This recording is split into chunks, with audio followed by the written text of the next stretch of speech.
Viver Bem. Oferecimento Magras Porto Velho. Escolha sentir-se bem.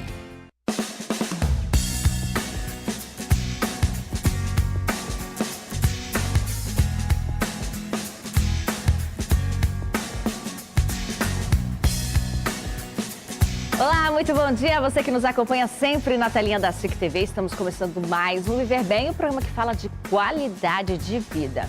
E hoje vamos falar sobre a meningite, uma infecção das membranas que recorrem ao cérebro, que afeta toda a região e dificulta o transporte de oxigênio às células do corpo.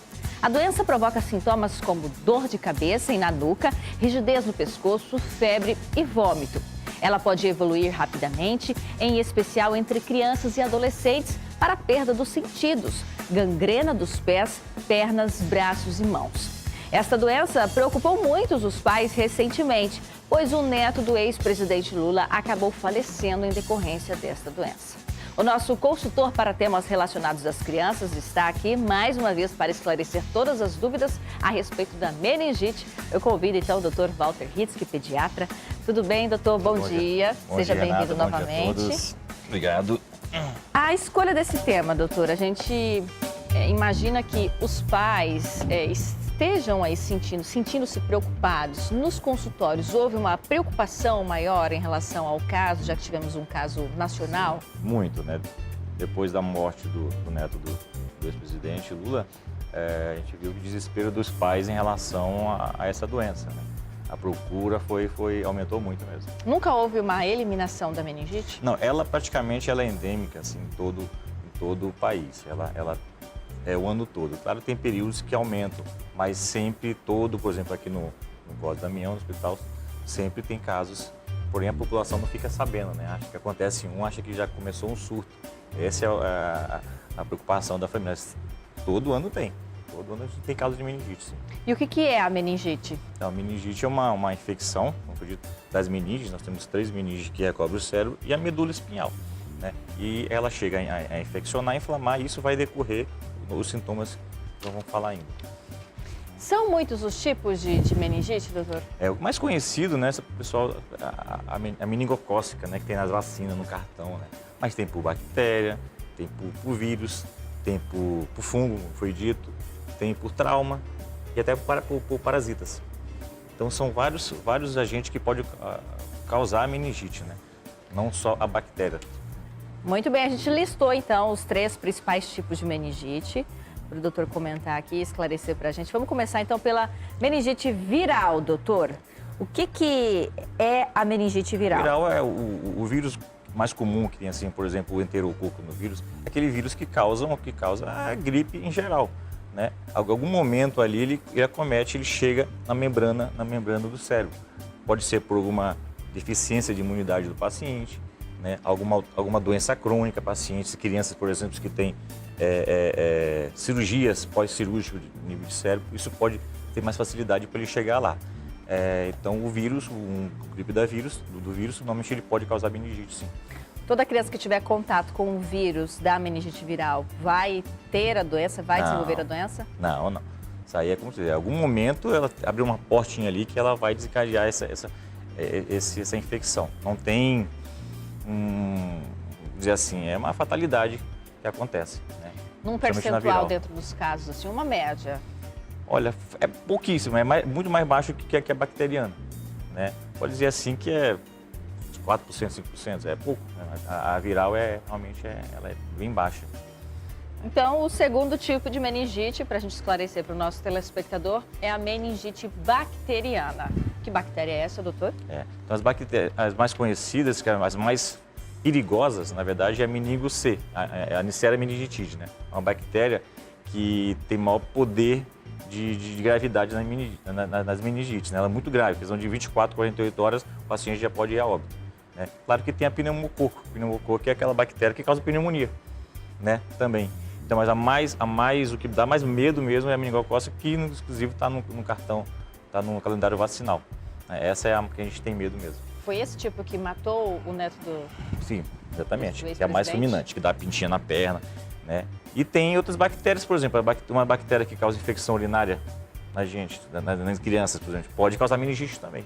né? A que causa o treponema pálido da sífilis, por exemplo. Então, basta ter uma brechinha ali que várias bactérias, não só a meningite, pode causar. Claro que a Neisseria meningitide, o meningococo, né? Ele é o mais grave, né? Ele é o mais... Entre os 3 tipos, a gente pode dizer que a bacteriana é a mais grave. grave. Questão de 24... Não, essa bactéria em si. Ah, sim. Essa bactéria, porque a bacteriana divide em vários tipos de bactéria. Mas essa bactéria, que é a Neisseria meningitide ou o meningococo, essa é grave. Essa, em 24, 48 horas, pode levar à morte. Mas ela é muito comum? É comum, muito comum. Melhorou muito depois das vacinas, né? Melhorou muito. Mas ainda assim a gente se vê muito, foi o caso até do neto do ex-presidente, né? Esse é o nosso medo dela, quando a gente vê. Ela tem uma característica, né? Ela leva lesões nas pernas. Diferente das demais que não apresentam essas Exatamente. lesões. Então, ver uma criança com todos os quadros de meningite, com lesão na perna, já, assim, praticamente o diagnóstico seria isso. Fora que a gente vai falar ainda mais sobre os exames laboratoriais. Mas você vê uma criança com pintinha na perna, todos os pais já estão hoje com a mídia, né?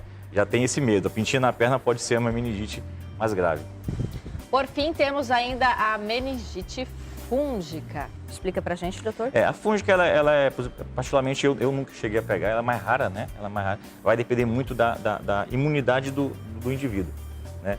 Então, é uma paciente que tenha síndromes de déficit de imunidade, HIV, por exemplo, né? Alguma outra deficiência de anticorpos e outras doenças associadas, elas podem causar fúngica. É mais raro, muito mais raro. O tratamento dela é mais prolongado, né? Para matar o fungo demora mais, mas eu realmente nunca peguei. A fúngica eu nunca peguei, mas é bem mais raro. Esses 3 tipos, eles podem levar a um quadro de meningite crônica? Em criança é mais difícil. É mais difícil. Eu nunca cheguei a pegar. Nunca cheguei a pegar, seria essa a resposta. Eu nunca vi. A crônica. As causas, elas vão depender do tipo, né? Sim. Se é a bacteriana, se é... Sim, o agente etiológico. A viral ela é um pouco mais leve do que a bacteriana. Tem menos risco de morte, vamos dizer assim, né? A bacteriana é mais grave. Por isso que em criança é muito mais agudo. É muito mais agudo. Cronicidade eu nunca cheguei a pegar. Muito bem, estamos falando sobre meningite. O Viver Bem vai para a sua primeira pausa. Daqui a pouquinho a gente está de volta.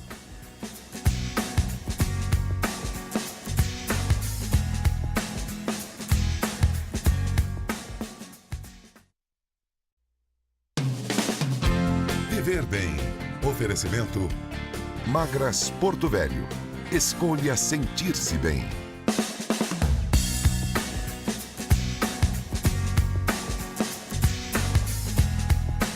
Meningite, uma doença altamente contagiosa que oferece riscos maiores ainda para as crianças. Tema do Viver Bem de hoje, que mais uma vez recebe o Dr. Walter Hitzky. Há pouco explicamos alguns dos tipos, dos principais tipos, né, doutor? Os vírus, eles podem ser transmitidos de que forma? Para que o papai e a mamãe de casa entendam um pouquinho. O vírus, ele principalmente da parte de higiene, né? Alimentos, né? Higiene pessoal, contato, a gente fala que contato fecal-oral, né? Então, mais de pessoas perto de mão, espirrar em algum lugar, você tem contato com esse vírus, diferente da bactéria, né? Que a bactéria é mais de gotículas, né? Tosse, espirro, então tem essa pequena diferença, né? Mais higiene viral e mais espirro, mais gotículas passadas nas vias aéreas para a bacteriana. Algum dos tipos de meningite que a gente mostrou no início, doutor, é considerado mais grave? Bacteriana, viral ou fúngica? Tem uma separação. A bacteriana ela é muito grave, porém, da bacteriana, o meningococo, que é essa bactéria específica, ela é muito grave, né? O pneumococo são outras bactérias, essa mesma causa pneumonia. É grave, porém o tratamento é um pouco melhor prognóstico. Então, a meningocócica, essa que é muito grave, que pode correr óbito em poucos dias. Queria convidar o senhor para a gente ir ali para o nosso plasma para falar um pouquinho sobre os fatores de risco, porque o senhor já comentou que existe mais de um tipo de bactéria. Quantas bactérias, doutor, podem causar meningite? Não, várias, né? Mas as mais conhecidas, a meningocócica, pneumocócica, que causa pneumonia, Escherichia coli, outras bactérias que causam a sífilis, por exemplo. Então, basta adentrar no nosso sistema nervoso central que pode causar meningite. A gente já sabe que é uma doença que oferece riscos maiores, principalmente para as crianças. Mas quais são os fatores de risco da meningite? A idade é um fator de risco, né? Crianças, ela tem até o 5º ano de vida ali, né? Aquele período que elas são mais suscetíveis. né? E também na adolescência tem outro ban também.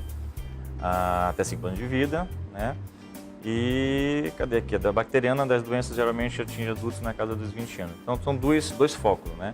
As crianças até 5 anos e os adultos também. Porém, os adultos, existe aquele adulto, aquele portador. Ele carrega a bactéria com ele, mas ele não adquire a doença, mas ele transmite para toda a família, tudo isso aí. Outro fator de risco é a gravidez. Por quê, doutor? A grávida em si, ela tem baixa imunidade, né? Por isso que as vacinas na gravidez, ela tem que ter maior atenção devido a não vacinar, primeiramente, só se tiver um benefício maior que o prejuízo da vacina pode ter. Então, a grávida em si, ela tem baixa imunidade. E essa relação com a listeriose? A listeriose é uma bactéria que dá muito na gravidez, então até o recém-nascido ele pode pegar, mas também tem que ter todos os cuidados também.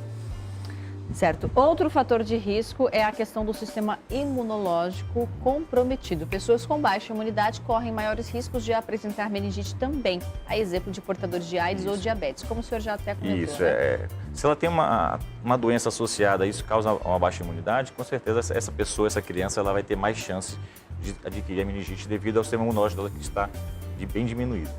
E se a gente tem diferentes tipos de meningite, a gente precisa esclarecer qual é o principal sintoma de cada um destes tipos. É difícil, doutor, identificar os sintomas da meningite? Parece com a gripe, por exemplo? Quanto mais nova a criança, mais difícil é. Aquela criança abaixo de 1 ano, a gente sabe qual é o sintoma da meningite. Ele vem com febre, dor de cabeça, rigidez de nuca, crise convulsiva, mas na criança menor que 1 ano, ela tem uma característica que ela pode ser confundida inicialmente com um quadro viral. Já peguei crianças que inicialmente com febre, tosse e foi confundida com um quadro viral, foi mandado para casa e mais tarde, no outro dia, ela veio muito grave. Então a criança tem que atentar, a criança que está com febre, irritabilidade, não quer comer, né? E sonolência já pode ser um sinal de meningite. Crianças maiores que podem começar a falar, né? Estou com dor de cabeça, minha visão está doendo. E aí você vai se atentar a fazer os exames específicos para poder diferenciar. Então a dificuldade mais está em criança menor que 1 ano. A gente tem aí a febre alta repentina, forte dor de cabeça, pescoço rígido, ao olhar para a luz, ela né? sente uma fotofobia, né? Elas não conseguem olhar para a luz. E é uma evolução. A partir que ela vai ficando grave, vai gerando rigidez de nuca, convulsões, né? Sonolência. Então vai tendo a infecção da meninge que vai entrando para o cérebro praticamente assim e vai causando todas as lesões. Tem mais um sintoma aqui que eu fiquei até curiosa, a fotossensibilidade. Isso, a gente olha para a luz, a criança olha para a luz, ela não consegue, ela está doendo, né? Isso quer dizer que é comprometimento do cérebro também. Rachaduras e presença de manchas vai ser do tipo bacteriano que o senhor comentou? Isso, na pele, né? As peles vermelhinhas, manchas vermelhinhas, que é a meningocócica, que é as mais graves. Então, tá com sonolência, febre alta, vômitos, manchas na pele, né? Esse aí tem que procurar o médico imediatamente, que pode ser a meningite meningocócica. Vamos voltar ali para as nossas poltronas, doutor, para a gente continuar falando sobre o assunto. Com tantos tipos diferentes e com essa dificuldade, principalmente quando falamos de crianças, porque a criança ela não consegue manifestar aquilo que está incomodando ela, como é feito o diagnóstico? Então, dentro desses, pegou uma criança com febre alta, rigidez de nuca, cefaleia, vômitos, automaticamente levar no pronto atendimento, na qual ali o médico vai perceber os sintomas e vai colher um líquido, né? Um líquidozinho da coluna, que esse é o diagnóstico padrão ouro que a gente faz. A gente colhe um líquido, manda no laboratório e vai dizer lá se tem infecção ou não. Praticamente é isso. Tem a parte clínica e então faz a punção do líquido, né? Que é o que vai dar o diagnóstico. E sai muito rápido, né? Não demora não. Tem um tratamento específico? A antibiótico terapia, toda criança com meningite, claro, tem que ser internada, ela tem que ser internada. E antibiótico terapia em média de 7 a 10 dias internada. E acompanhando o quadro clínico. Quando ela é internada, doutor, há uma necessidade de um isolamento dessa criança? Primeiras 24, 48 horas, no uso de antibiótico, a criança tem que ficar isolada. Depois desse período, ela não precisa mais, né? Mas totalmente isolada. Se a criança ela vem... Em todos os tipos? Todos os tipos. Não precisa principalmente bacteriano, né? Se ela vem com um quadro já afetando o cérebro, tipo rigidez de nuca, fotofobia, o silêncio também, o isolamento é muito importante pelo silêncio, porque a criança quando tem muito barulho, muita luz, é muita dor. Então, o isolamento para o contato e também para o próprio paciente. Ele tem que estar num ambiente calmo, senão ele não aguenta também, sofre muito. Meningite, tema de hoje do Viver Bem, que volta já já depois do intervalo, que é bem breve.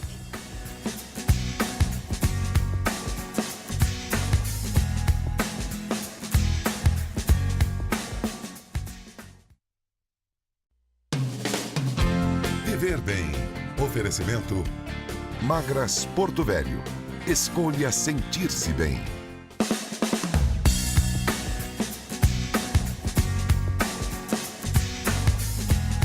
Já estamos de volta com o nosso programa de hoje, que fala sobre meningite, e recebe o Dr. Walter Hitzky, que é pediatra, para falar um pouquinho sobre este tema.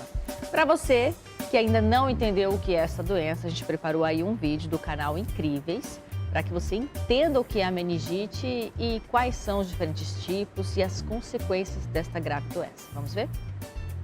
O que é a meningite? Quando uma pessoa sofre de meningite, as membranas do cérebro e da medula espinhal estão inchadas devido à infecção bacteriana, viral ou fúngica. De todos os tipos de meningite, a bacteriana é a mais grave. Sem um tratamento adequado e a tempo, ela se mostra fatal em poucos dias. O fato é que a bactéria entra no fluxo sanguíneo e se espalha pela medula espinhal e cérebro. Como resultado, causa meningite aguda muito rapidamente. A meningite viral é o tipo mais comum e não é tão perigosa. Seu curso é mais suave e a doença pode desaparecer por conta própria. Um grupo de vírus sob o nome de enterovírus, mais típico do final do verão e do início do outono, causa essa doença. O tipo de meningite que se desenvolve mais devagar é considerado crônico. Bem, aqui, devagar são 2 semanas. Os sintomas de tal tipo de doença são semelhantes aos do tipo bacteriano. Febre, vômitos, dor de cabeça, confusão mental. Eles apenas duram mais.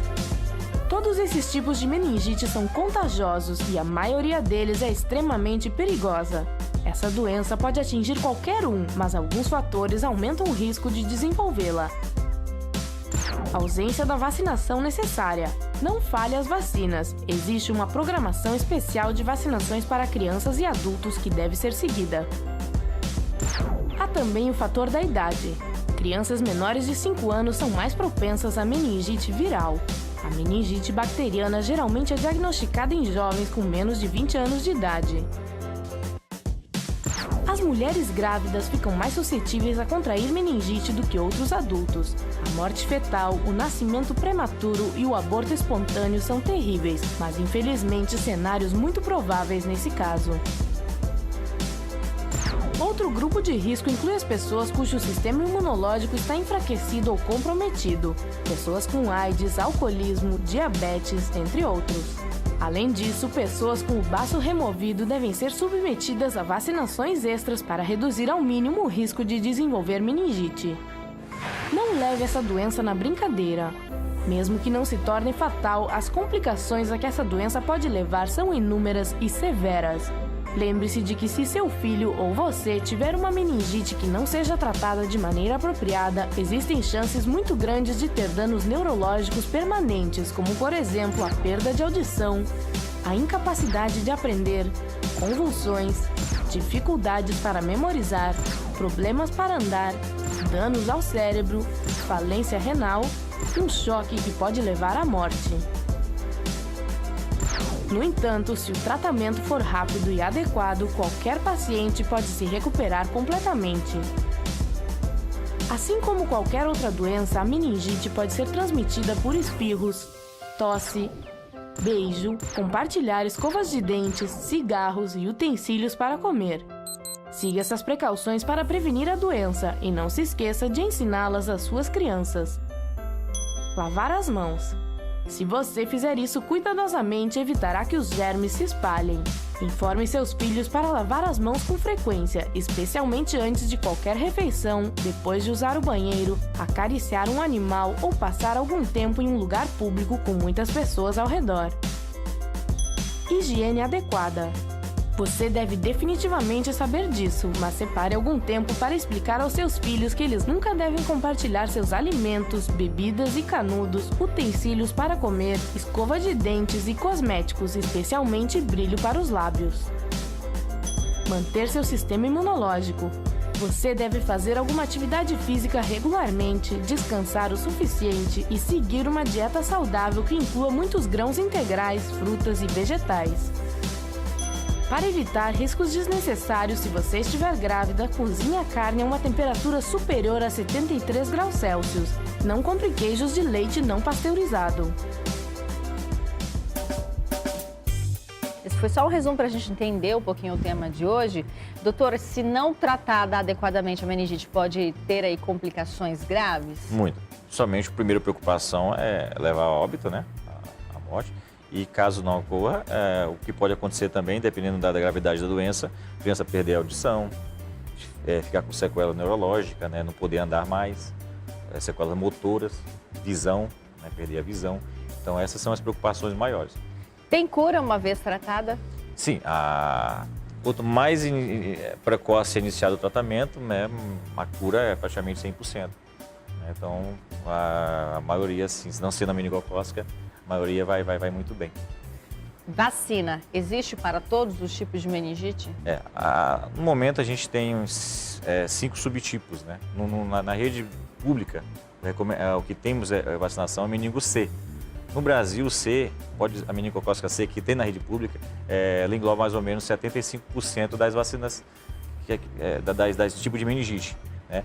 Os outros subtipos, ele tem muito no sul do Brasil, que é o W, né? Que é o CWY, e o B, o W. Argentina, o Y, por exemplo, tem muito nos Estados Unidos, né? Tem na África. Então, assim, mas no Brasil, o maior que a gente tem, o maior caso são de meningo C que tem na vacina. Claro que quando tiver acesso, tiver poder vacinar, é sempre bom vacinar de todos os subtipos. É uma única vacina para a vida toda? Tem a dose inicial com 3 meses de idade, com 5 meses, com 1 ano, com 5 anos e com 11 anos. Então, são reforços que vão dando. Então, são várias doses. A gente queria agradecer a sua participação mais uma vez, doutor Walter. Tem uma dica aí para fechar o programa para as mães? Sim, principalmente vacinação. Não deixe de vacinar seus filhos, principalmente se puder vacinar com essas vacinas a mais. E boa alimentação, né? E higiene, total higiene. Tá certo. Obrigada mais uma vez. Obrigado também. Obrigada também a você de casa que nos acompanha sempre na telinha da SIC TV. Sábado que vem estamos de volta. A você, um ótimo fim de semana.